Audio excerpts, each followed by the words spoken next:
Today, and this afternoon, we're going to talk about the foundations for effective Kriya Yoga practice. A lot of this will be common sense, if you think about it.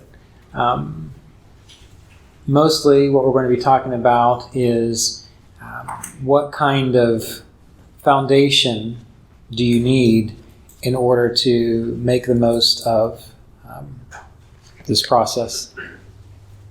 We talked a little bit about this morning, and so I'm not going to spend a lot of time talking about the psychological aspects of things, because I think we went over that enough.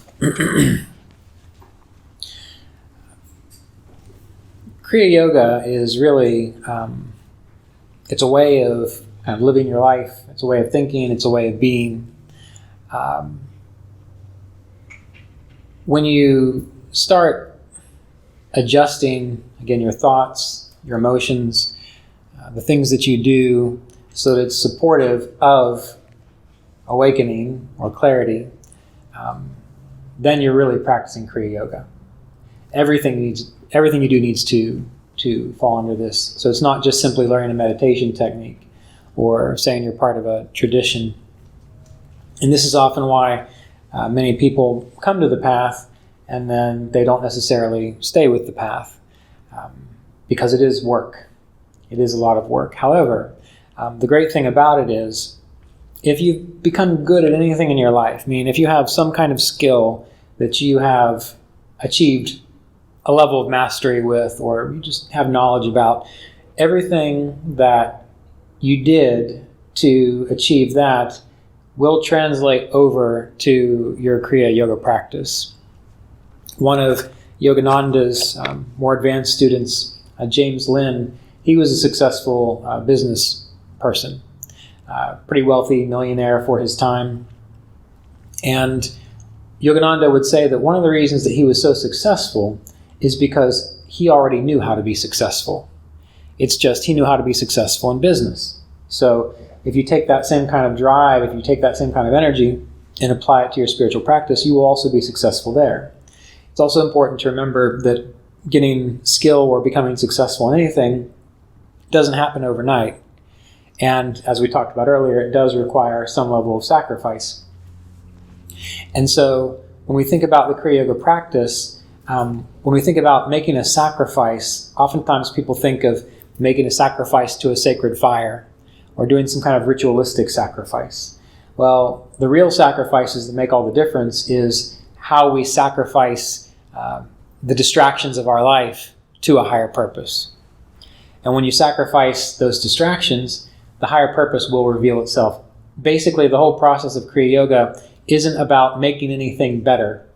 It's not about making you into a superhuman. It's not about turning you into something you're not. It's not about making you more spiritual, because you can't get more spiritual than you already are. You are already as spiritual as you can get.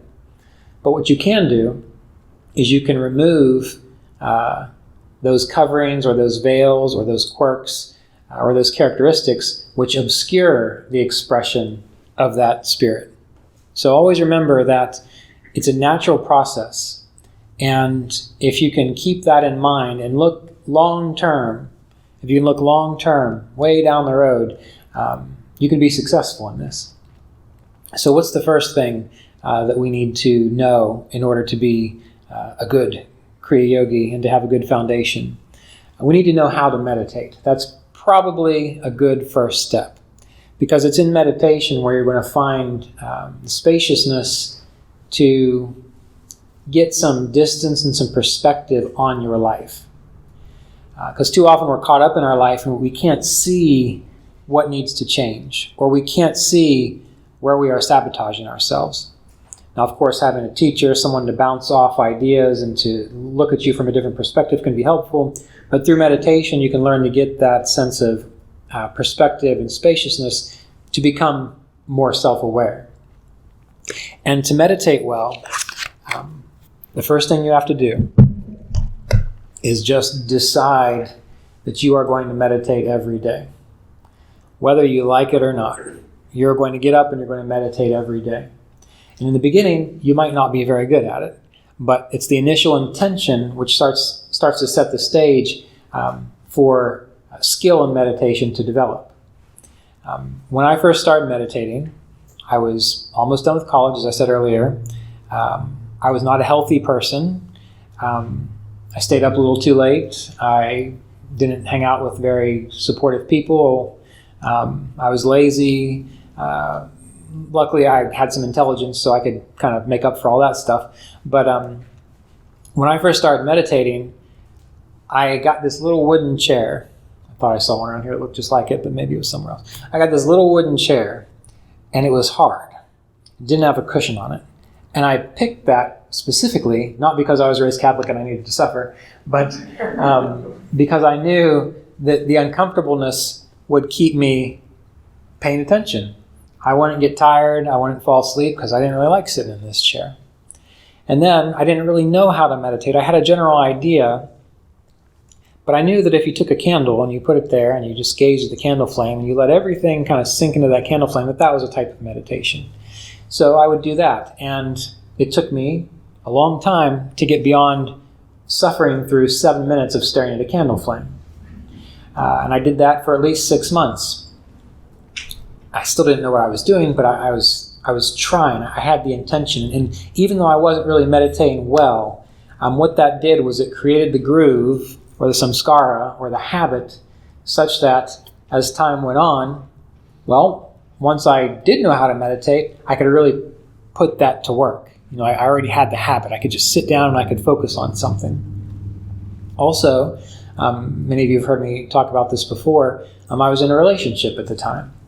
I'd been in a relationship for about 4 or 5 years, and we were living together. And I enjoyed sleeping in the same bed with my girlfriend at the time. And I noticed, though, that when I did that, I didn't really want to get out of bed. I didn't want to, get up and go meditate because it was warm, it was cozy. Why go sit in that hard chair and stare at a candle flame when you could just have a pleasant morning? And I decided that wasn't going to work. So I said to my girlfriend at the time, I said, I think I'm going to go sleep in the other room. I'm not going to sleep in here anymore because I need to get up and meditate. And that was very difficult because she took it kind of personally. And I had to explain that it wasn't anything personal. It's just what I had to do in order to achieve what I wanted to achieve. And I got this cot that was also extremely uncomfortable. Why? Because am I going to want to stay in bed and sleep all day? I didn't really like doing that anyway. But was I really going to want to do that if I was sleeping on an uncomfortable cot? No. So I set everything up such that one way or the other, I was going to get up and I was going to meditate to the best of my ability and develop that habit. Now, time went on, and eventually I didn't need to do those things anymore.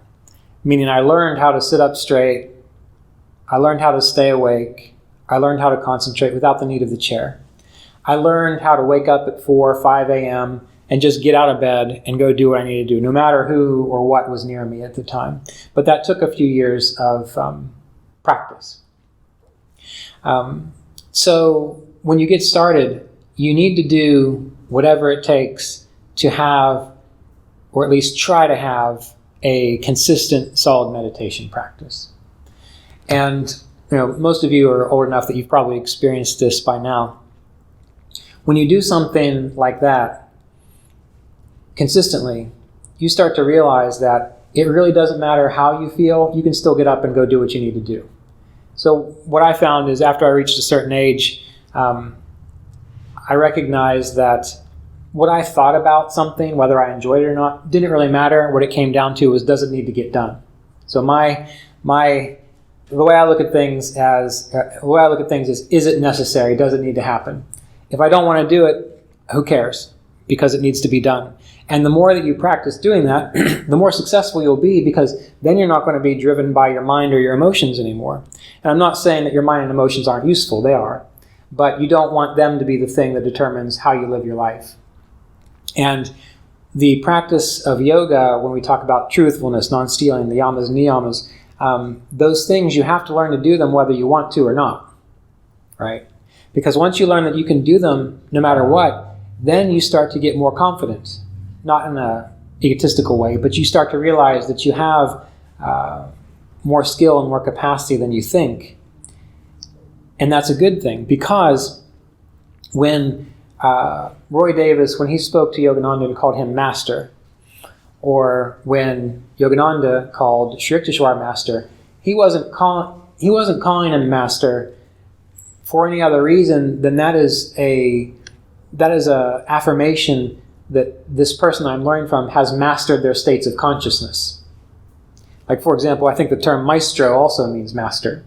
And so you can call someone a maestro. It means that they're a master of whatever it is they're a maestro of. And for Kriya Yoga to work, to really work, not just to be some pleasant pastime or some thing that you're around people that just make you feel good because you share the same beliefs, but for it to actually do what it's supposed to do, you have to become a master of your states of consciousness. Otherwise, it's not going to work. So, the first step is developing discipline on one thing, ideally on meditation. The next thing to be successful with Kriya Yoga is to be curious and willing to learn. Now, some people can pick up the Bhagavad Gita or the Yoga Sutras or other spiritual texts, and they open it up and they read it and they say, great, I completely understand that. Some people do that. Some people pick up the book and they say, he wants me to read what? I can't even get through the first paragraph of this. Well, there's two things going on there. Number one, if you find that you don't understand what you're reading, that doesn't mean that you stop trying. Because the Bhagavad Gita, the Yoga Sutras, these are prime texts to understand what the spiritual path is about. What we have to do is learn to recognize that sometimes we don't understand something from the very beginning, and we begin to shift gears to say, I don't understand it, but I want to understand it. And I mean, you really want to understand it. You know, it's like when you're talking to someone who knows something that you really want to get, but they talk to you and they try to explain it to you, and it fries your brain. You don't know what they're saying. But if you stick with them and if you keep trying to learn, you believe you can learn, what happens is in time, little breakthroughs come through and you begin to see clearly what they're trying to share. So the same thing can happen with spiritual texts. If you don't understand what a teacher is saying, and it's an authentic, clear, discerning teacher, then you got to go in and internally tell yourself with intention, I might not get it, but I want to get it. And then you even take it a step further and you can say, I might not get it, and I want to get it, and I know I can get it. Because a lot of people walk around confused. And why are they confused? Because they're telling themselves all the time, I'm confused. And so if they keep telling themselves, I'm confused, well, of course, every situation they get in is going to be confusing. But if you start saying, even if you really don't have the information yet, if you start saying and feeling is the key. If you start saying and feeling, no, I can get this. Like I can figure this out. I'm not confused. I can figure this out. It might not happen that day. It might not happen next week, but maybe in a month, maybe in a year. All of a sudden, the things that you thought you were confused about previously, when you start changing, the glimpses come, the ideas come, the revelations come. And, well, that makes perfect sense, because really that's how we learn. Sure, we can learn through like laborious study, but even when you're studying something that you don't get, when you really understand it, it clicks, right? It's like there comes a time when all of a sudden it just makes sense. But you have to first have the idea that it can and does make sense. Mr. Davis would talk about times with Yogananda. I wish I remembered this story as clearly as I want. Yogananda was at a gathering, and he was saying that amongst all of you, there are some people who will be free in this lifetime. There will be some people that will be free before they die. There will be some that are already free. And Roy said he could see people like looking around thinking, well, who is it? Who's it going to be? And that's common, that makes sense. But, a shift would be, it's going to be me. I'm going to be free in this lifetime. I'm going to be one of those people that he's talking about. And Mr. Davis would also always say that he knew that if someone in the world could be enlightened, if anyone else in this world could be enlightened, he said he always felt, not in an egotistical way, but that he could do it too. And he even went on to say, and if no one in this world could be enlightened, he held the notion, the feeling that, well, if no one else could, I can do it. And again, this is not to be egotistical. This is just, if you believe in yourself and you can feel it, it has a greater likelihood of happening. Now again, I'm not going to say 100% because life's a funny thing. But what you'll find is people who actually try to accomplish something, they're more likely to succeed than people who never ever try. So the next aspect of this is finding some way to believe that it is possible for you to understand what's being taught.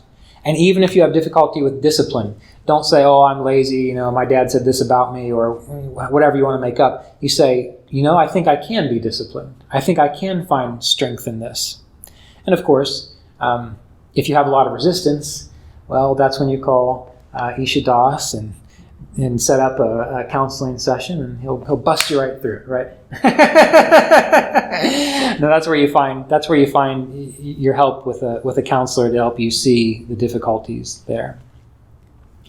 So meditation, the belief that you can do these things, and then we start to get to the hard work, because it takes consistency, day after day after day, of just continuously not subjecting yourself to the process, but day after day of trying.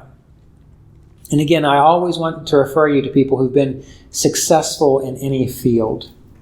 Everyone thinks, well, maybe not, I don't know, it depends on if you like basketball or not. Everyone thinks Michael Jordan, right? He makes all these wonderful shots, and he's scored so many points.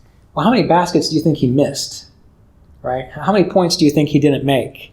When people invent things, how many tries did it take to invent the light bulb? Somewhere over more than 1,000, I know that. But imagine if you were trying to invent something, where would you give up? 25 times, 100 times, 500 times? But the things that make you successful are when you're just going to keep going. You're just going to keep going no matter what. So this is where the hard work comes in. And the hard work is figuring out what this is all about. Figuring out what this is all about. And in the beginning, you have a general idea. When I first got involved, what did I think was going to happen? Well, I read Autobiography of a Yogi, so I thought I was going to have 2 bodies that I could materialize in different places. I thought I wasn't going to have to sleep anymore. I thought I could make perfume come from my hand magically. And beyond that, I thought I was going to understand what Sri Yukteswar talked about, this vast infinite consciousness. I still don't have 2 bodies. I can't do the perfume thing. I'm good at becoming invisible, although I'm not going to do it right now. But, I had these ideas, and I had this idea of what God was, what the divine was. And I thought, that's what I'm going to know. That's what I'm going to be able to realize. And what I found was that over the years, while I had that initial intention, that initial idea, my understanding of what the path was all about shifted a little at a time.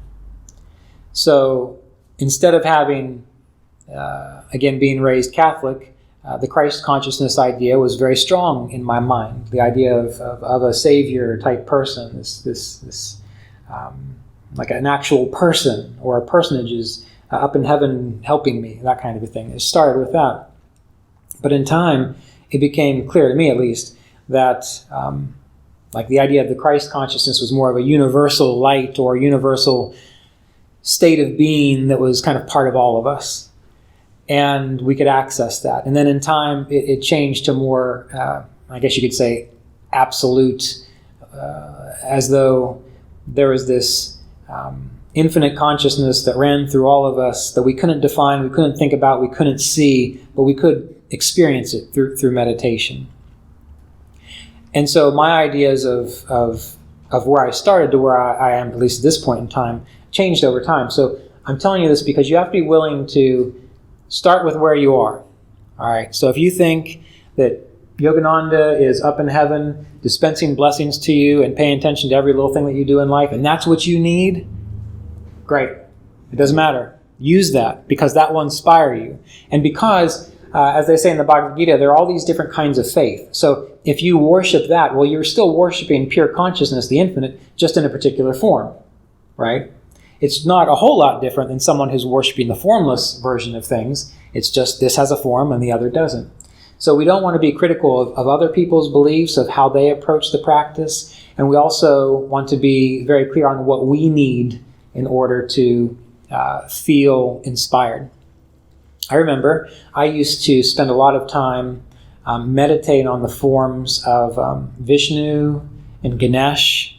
And what I would do is, I had little statues or pictures, and Ganesh has an axe, and Vishnu has a discus, and these types of things. I would look at those pictures, and I would research, what does the discus mean? What does the axe mean? What does this particular mudra mean? And when I would meditate on it, I would fully engage my imagination as though I was seeing that being in front of me. And it was huge. It wasn't just a person in front of me. It was bigger than I can imagine. And when I saw the hand in blessing, I imagined a radiant light coming out of it. And when I thought about the discus in Vishnu's hand, I kind of contemplated what that represented in the imagery of that. And by doing that, that helped to create a sense of devotion, but it also helped me to control my mind. Because if I'm spending all that time trying to visualize Vishnu and think about his discus and his light and the feeling of being in the presence of divinity, I don't have time to think about, whether that bill is paid or whether my neighbor is going to go dump trash on my lawn again, or, I don't have time to think about that stuff. So it trained me to become one-pointed, to become focused. So whatever you need to do that, figure that out for you. And let that become your point of focus, while realizing that as time goes on, your understanding may change. Your understanding of what spirit is may change. And that's okay. You want that to happen. If that doesn't happen, there may be some stagnation there, right? This is not, if your devotion and your faith was the same at the end as it was at the beginning, what went on there? Not much. Just like when you're in a relationship. If your relationship with someone is the exact same as it is in the beginning as it was at the end, well, did you really grow together? Did you really learn anything? Did you really understand what it was like to be in a relationship? And in my experience, the spiritual path is completely like being in a relationship. That's why I like the idea of, when monks and nuns and priests, they consider God, Christ, like their divine beloved. Well, that's a very useful image to have, because when you're meditating, in the beginning, yes, you're just trying to figure out how to sit still and ignore all the crap in your mind. That's a good first step. But eventually, once you work through that stuff, you begin to enjoy meditation, because we can use the word communion, you are actually having a conversation with what I call the rest of you. The bigger you, the infinite consciousness. And so when you're in there, when I'm standing there meditating, I'm not just, Om Namah Shivaya, just to block out thoughts. It feels as though I'm interacting with something. I know it's me, but I think of it like a conversation. So when I get involved in contemplation, I don't treat it like a mantra where I'm thinking, what is divine love? What is divine love? What is divine love? I meditate and I get clear, and then I stop and I ask, well, what is divine love? And I wait. I listen. Because think about it, when you're in a good relationship, do you just talk all the time? Well, hopefully not. You listen to the other person. And when you're in a cosmic relationship, well, you might have to listen a little while, because it takes some time for the messages to go through time and space. But once they're there in a flash. And when your meditation starts to become like that, you don't not look forward to meditation. You don't get up and think, oh, I got to do this again. You want to do it. You want to do it because it's interesting, because it's pulling you more fully inward into this inner consciousness, and you are exploring more and learning more and going deeper.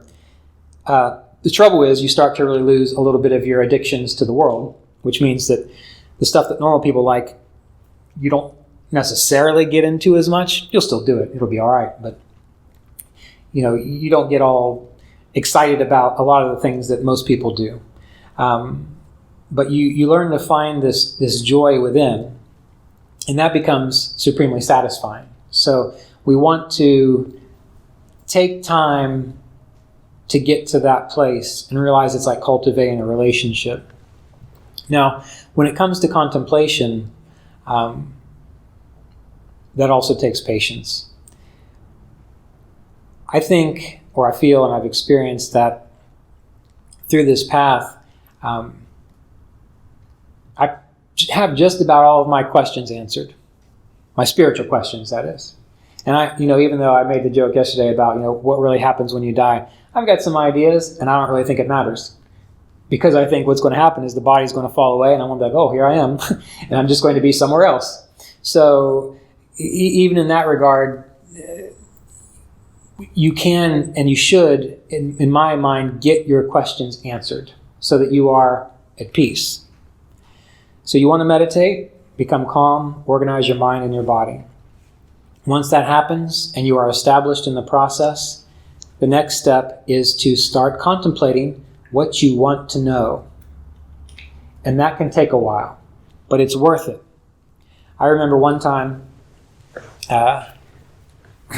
there's one particular kind of idea in the Gita and in spiritual literature. On one hand it says, you are not the doer. God is the doer. And there's the idea. You are not the doer. God is the doer. But then there's the other idea that God is everything. Okay, well, aren't I part of everything? So, if God is everything, God is the doer, but I'm not the doer, well, you can see how that might not make some sense, right? I mean, is that not confusing? It's a little confusing. So I spent at least a year and a half, I think it was longer than that, at least a year and a half with that phrase, repeating over in my mind. And in my mind, I don't get reverent with it. I talk like I would talk to anyone that I trust and that I can speak directly to. I'd say, so God is the doer. I'm not the doer, but God is everything. But somehow I am everything. What the hell's going on? Like, that's what I would do. I would kind of have that conversation. I would stop and I would listen. I'd meditate some more. I would stop, and the next day I'd do it again. And the next day I'd do it again. And the next day I'd do it again. Fast forward a year and a half later, one day I'm sitting in my chair, which I swiped from CSA because they got new chairs, and I grabbed one from the meditation hall because I figured it was full of spiritual power. And I was sitting in the chair, and I contemplated it. And all of a sudden, my awareness just shifted. It was like I wasn't in my body. I wasn't aware of my body. And the answer to that question, the understanding of that question, it was plain as day. I still can't tell you it because it wasn't words. It was like it was like a knowing. It was like a direct experience of how that could be reconciled beyond words. And from that point forward, I don't really have that question anymore. So what you want to do is be active in the process. Do your best. And I guess I would say, don't feel bad if you don't have a lot of questions, because you don't have to have a lot of questions. But be active in the process, and also, if you have serious questions that you're trying to figure out spiritually, you can ask other people, but more than likely what you have to do is you have to contemplate the questions, and you have to do it repeatedly, and you have to do it with patience and listen. And then one day, you will get the answer. One day. Whether it's this lifetime or theoretical your next lifetime, but if the intention remains the same, it has to come into fruition. Now, another foundation for this process, which is very probably the generator or the powerhouse behind all of this, is truthfulness, satya. this is something that if you do not engage in truthfulness, it's not likely that you will get your questions answered. If you do not engage in truthfulness, it is not necessarily likely, and of course, I'm sure there's a outlier somewhere where this doesn't matter, but we're just going to say for most people, it's not likely that your spiritual path is going to be fulfilling for you, because the spiritual path is all about truth. Now, what is truth? What is satya? It has many levels. The first level that we can relate to is simply being honest with your words. Not harmful, but honest with your words, without malice behind it. Some people think they're truthful and really they're just trying to be a jerk. This is being truthful without malice. The next level of truthfulness is in your own integrity. What are you about? And when I say what are you about, it doesn't have to be the absolute what are you about. What are you about right now in your life? What is true for you? What is authentic for you right now in your life? Are you living with integrity in all areas of your life? When it comes to your relationships, do you have integrity with the people that you're in relationship to? Do you secretly have desires for someone else? Do you think that this is just a stepping stone to something else? Well, if you do, you're not having integrity with your relationship. Some people have asked me about becoming like a Kriya Yoga teacher, and I stress this as an extremely important point, because you also have to have integrity about what you know and what you don't know. It doesn't mean you have to know everything. You just have to know what you don't know. Meaning, maybe you're a wonderful meditation teacher. Maybe you can teach chanting through the chakras, and you can teach mantra, and people come and you're able to lead a good meditation group. But someone comes up to you and they start asking you deeper questions about the Gita or the Yoga Sutras. And what a lot of people do, I've seen, they start making stuff up. They start acting like, oh, well, this is what it means. And you listen to them, maybe you just said, I don't know. And there is more power in admitting you don't know than there is in trying to make stuff up. So you can be probably one of the best spiritual teachers in the world if all you do is just say, I don't know. Because at least you're being honest. And then that power comes through, and so you are then able to recognize truth. Meaning, what's one of the biggest, most problematic things that people do? They read too widely, and they try to make sense of a whole bunch of different points of view. And that doesn't work. I know people who follow a particular spiritual teacher, and some who follow another spiritual teacher, and some who follow Kriya Yoga.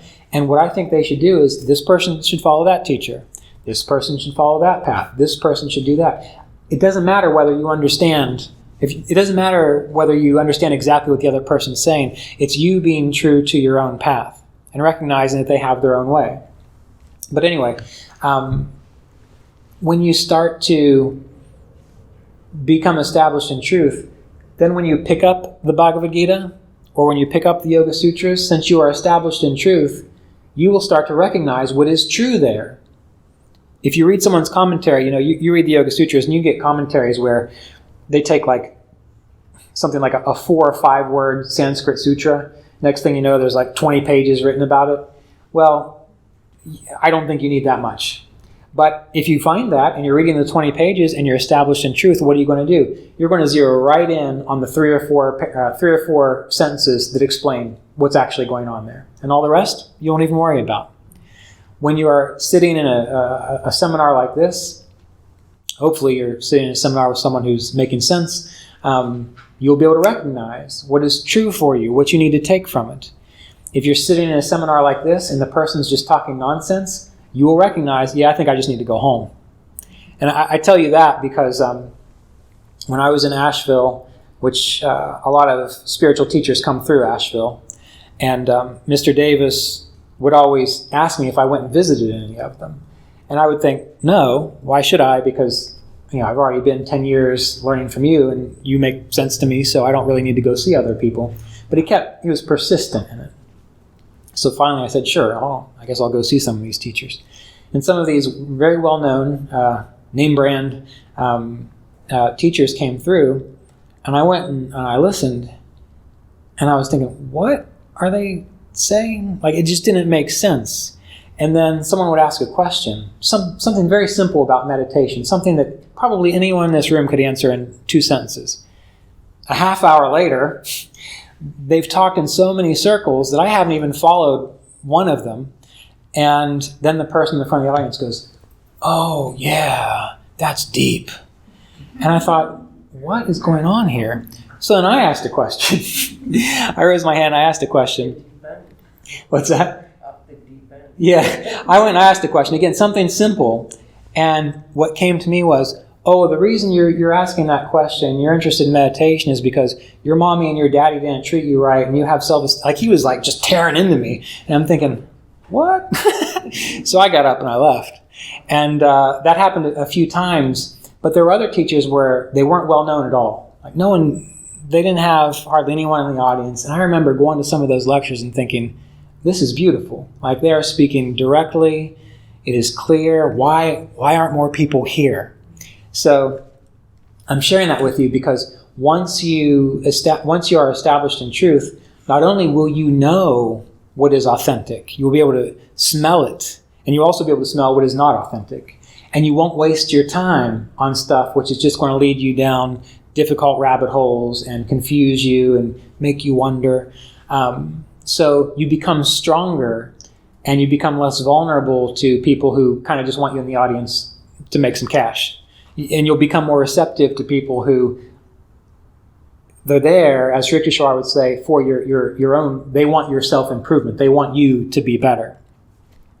And finally, with the idea of truthfulness, there's another power in truthfulness. They say that when a yogi is established in truthfulness, whatever they say has to come to pass. Like, it has to happen. And that doesn't mean it's easy to interpret it as meaning they have like a power that they just say things and it's going to happen. It doesn't mean that. What it means is they can't say something that's not true. Meaning, if you're with someone and they're going through a difficult time, what do you usually say? Oh, it'll be all right. I'm sure you'll get through it. It'll all work out. And that's nice and that's pleasant. And I had people say that to me too, and I didn't like it after a little while. But what happens is, if you're around someone and they're in a difficult situation, you are established in truth, and you know it's going to be okay, then you can say, oh, I wouldn't worry about it. You'll be fine. And it will be. But if you're with someone in a difficult situation and you're established in truth and you want to say, oh, it'll be all right, the words won't even come out of your mouth. You won't be able to say anything. And there's nothing wrong with that too, because silence is profoundly helpful in those situations rather than just placating someone. So you then begin to learn to speak the truth. What is truth? But it's not because you're in your mind choosing. It's that you just can't help but to either say the truth or refrain from saying anything at all. Does this make sense? And that's, again, a beautiful thing. It's got a lot of power to it. And you can even, I was telling Jasmine about this the other day. In astrology, there was this old Indian astrologer, and I read an article by him one time. And I can't remember his name off the top of my head, but someone interviewed him and said, what is the most important thing an astrologer can do to be a good astrologer? And he said, always tell the truth. That's what he said. Now, why is that so important for an astrologer? Well, if you know astrology, you know that you're looking at all this mathematics, you're looking at all these variables, you're looking at just an immense array of possibilities.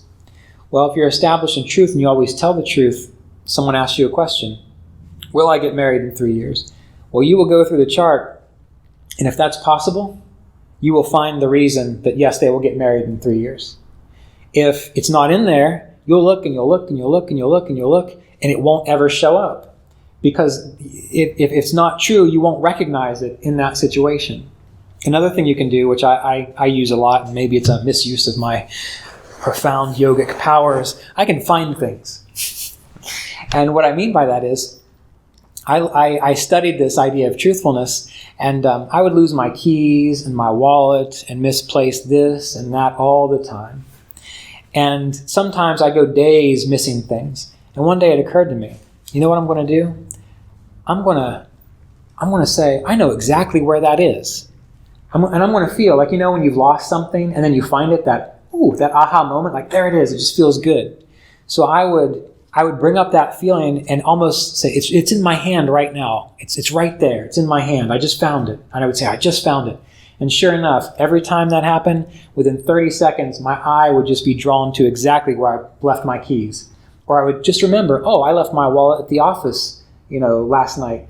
And it would always be where it is. So once you begin to become established in truth, you can start to find things. But not just finding things. Remember, we talked about having an understanding of what maybe a spiritual teaching is. Well, you do the same thing. You're finding something spiritual. So you say, I'm about to have this breakthrough. I'm about to have this realization. This is what it's going to feel like when I know exactly what this line in the Yoga Sutras means. Or this is what it's going to feel like when I understand chapter 15 in the Bhagavad Gita. And that brings it closer and quicker to you. But what's necessary to be able to do that? At every other time, practicing truth. You see, it's like by practicing truth, you're building up a reservoir of something. And then when you need it, you can tap into it. I'm getting a little esoteric here, but you understand what I'm saying?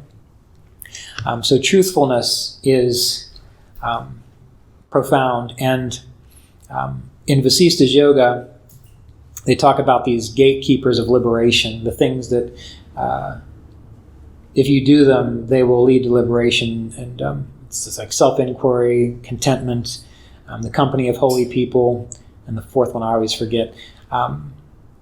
Well, I've got it right here. Look at that. But what it says is, if you can't attend to all of these, but if you can just attend to one, all the rest of them will become apparent to you. And one more story about truth. There is an astrological story. Let's see. Here it is. Yeah. So the four gatekeepers are self-control, inquiry, contentment, and the company of holy people. Yeah, good company. But they say that even if you can't do all of those, if you keep the company of if you just pick one, the rest of them will develop in you. And there's a story, an astrological story, of an individual who's getting ready to go through a very difficult astrological period. And when you go through this period, it's related to Saturn. Supposedly, one loses all one's good fortune, one's virtues all disappear, and you're just basically going to suffer for a good while. And in the story, this is about to happen. And Saturn comes and says, I'm about to influence your life. And the guy trembles, he's in his bed. And all the virtues that are within him hear that. And they start to leave. They start to flee through his chest, all the good qualities that he had. And the last one to leave was truthfulness. And the man immediately grabbed the hold of truthfulness by the foot before truthfulness could leave. And he said, all the rest of these qualities can go, but you have to stay. No matter what, you have to stay. And truthfulness said, well, I guess if you're going to insist. So truthfulness went back into his heart. But then, when all the other virtues saw that truthfulness wasn't going anywhere, they all said, well, if truthfulness isn't going anywhere, well, we have to come right back too. So truthfulness is like the anchor, the key to making all of this stuff work. And truthfulness does not mean harshness, either with yourself or with others. So remember, if you don't know something, that's okay. You admit it. If you are in the middle of a process and you haven't come to a conclusion about which way to go or what to do, or whether you're going to get out of a difficult situation, you don't have to use toxic positivity and imagine that you're going to talk yourself out of it. You just simply have to admit, I'm in a situation, I don't necessarily know when it's going to end, but I know it will eventually. And that kind of truthfulness will allow you to kind of ride these waves and remain centered and content throughout the whole process, because the spiritual path is a rocky one. I know they act like it's not. Many people tell you that it's not. But if you're not being challenged when you go into your spiritual path, you're probably not on a spiritual path. And there comes a time when what happens is you learn that you can handle the challenges, right? I mean, this is the important thing. It's not that you're going to reach a place where there are no challenges. What you're going to learn is you, and with the support of whatever spiritual strength or individuals are around you, that you're going to get through it. And then you feel confident. In astrology, there is the planet Mars. And the planet Mars is a soldier, and the planet Mars is a fighter, and the planet Mars is considered to be a very aggressive type of planet. And many people think of Mars, they say, you've got a strong Mars. Why? Because you're a jerk and you want to start fights all the time and you're aggressive and you really just, barrel through everything. They say, oh, you've got a strong Mars. That's not a strong Mars. That is an overcompensating Mars. That's a Mars that's trying to prove something. A strong Mars is like the person who's sitting in this room now, who's either extremely talented in the martial arts or has been a soldier, and they're not sitting there thinking, I can't wait to karate chop somebody. But they know, they're not thinking anything at the moment, they're just sitting there listening. But if someone comes through that door threatening you, they're up, they've taken care of it. They know they have the capacity to handle the situation and be done with it. When Mars is also a farmer. So in the olden days, most of your soldiers were farmers, right?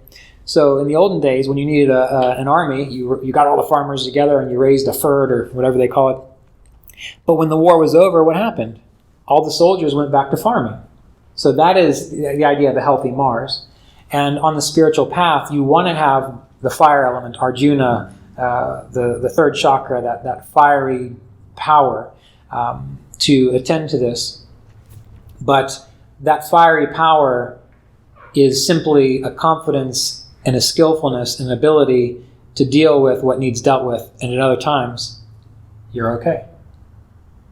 So that's what's going to happen while you are still embodied in this life and you've made a lot of progress on your spiritual path.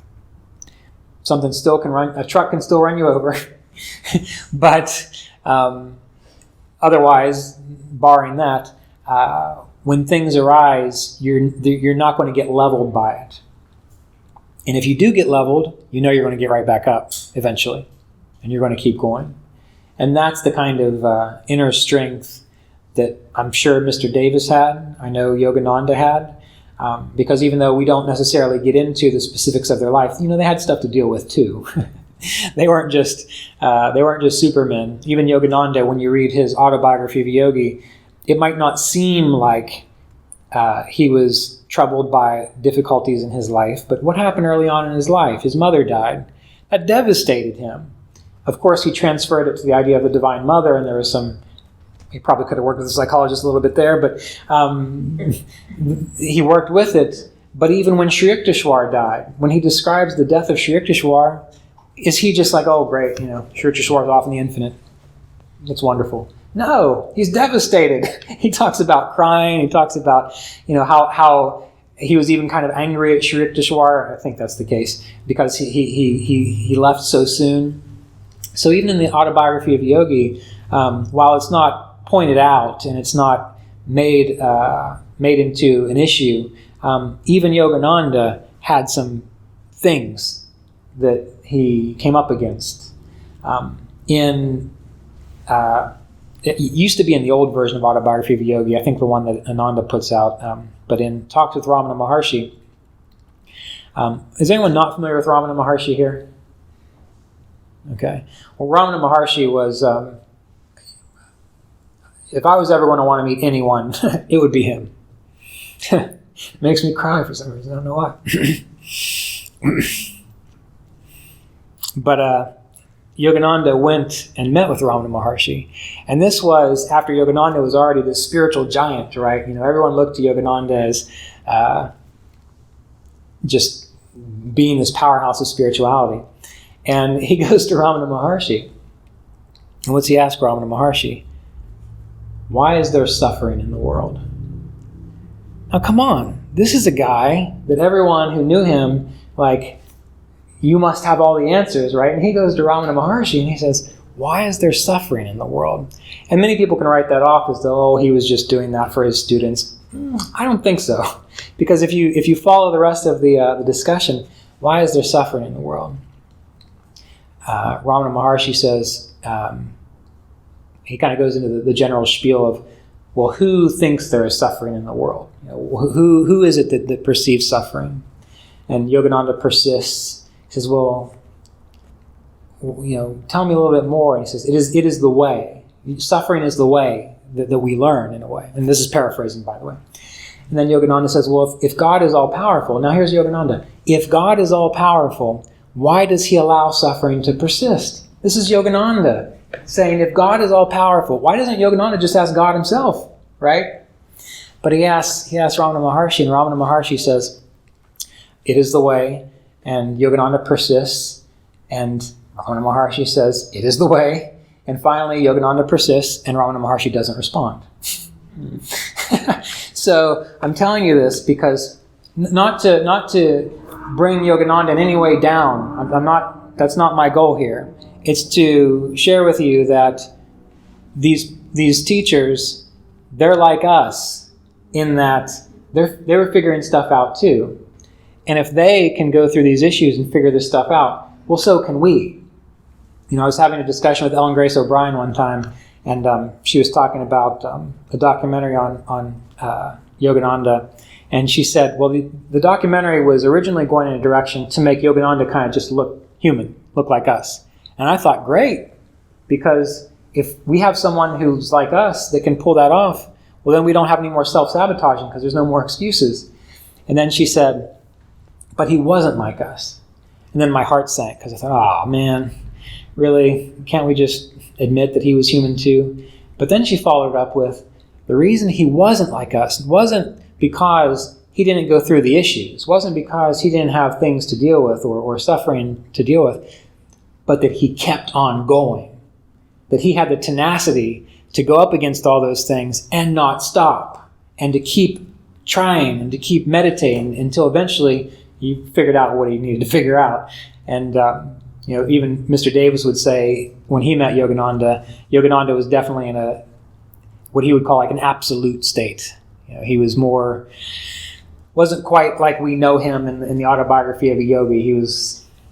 He described him a little bit as a little more aloof, but just as though he wasn't quite as fully engaged, as though he was somewhere else, So I tell these stories, again, not to bring any teacher, anyone that we revere down, but to kind of point out that these people, they were people, and by doing what we're going over this weekend, that's how they became what they became, right?